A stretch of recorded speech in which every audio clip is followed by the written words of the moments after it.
अध्यक्ष महोदय, मेरा प्रश्न जो था वो औद्योगिक विकास का जो बड़ा दावा करने वाली सरकार है, जो 45 लाख करोड़ के MOU की बात करने वाली सरकार है, उस विभाग से ये प्रश्न था कि पिछले 9 वर्षों में आपके विभाग के द्वारा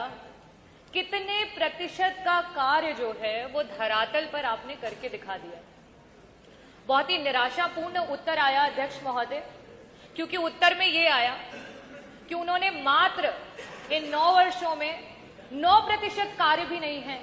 जिसे धरातल पर करके दिखाया हो। अध्यक्ष महोदय, जिस समय हम ट्रिलियन इकोनॉमी की बात करते हैं, जिस समय आप ये दिखाते हैं कि आप देश में इकोनॉमी में एक बड़ी रेस में आगे पहुंचने की होड़ में हैं, वहीं औद्योगिक विकास जो है उत्तर प्रदेश में पीछे छूटता हुआ दिखाई दे रहा है। भारतीय जनता पार्टी और आपकी डबल इंजन की सरकार से जब भी प्रश्न किए जाते हैं तो आप पुराने कार्यकालों और पुरानी सरकारों का हवाला देते हैं। मैं मंत्री जी आपके सामने पहले से ही कुछ आंकड़े रखना चाहूंगी ताकि आप स्पष्ट उत्तर देने में आसानी पाए। पिछले कार्यकालों में अगर हम ब्यौरा निकालें तो जो नेशनल पार्टियां रही हैं, अगर उनके हम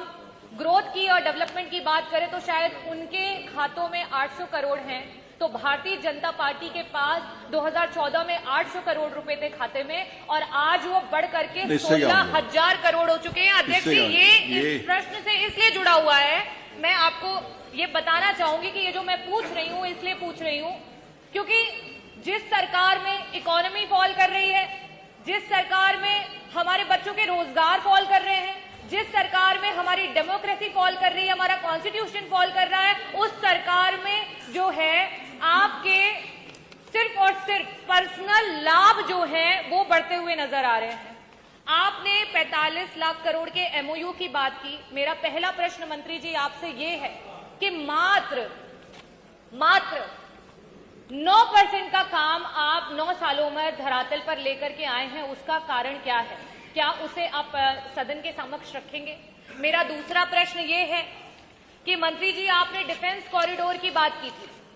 आज डिफेंस कॉरिडोर के नाम पे जब हम चित्रकूट को देखते हैं, चित्रकूट 0 है, हम झांसी को देखते हैं, झांसी 0 है, हम अगर अलीगढ़ की बात करें, अलीगढ़ 0 है, हम आगरा की बात करें, आगरा 0 है, कानपुर में मात्र 1, लखनऊ में मात्र 2।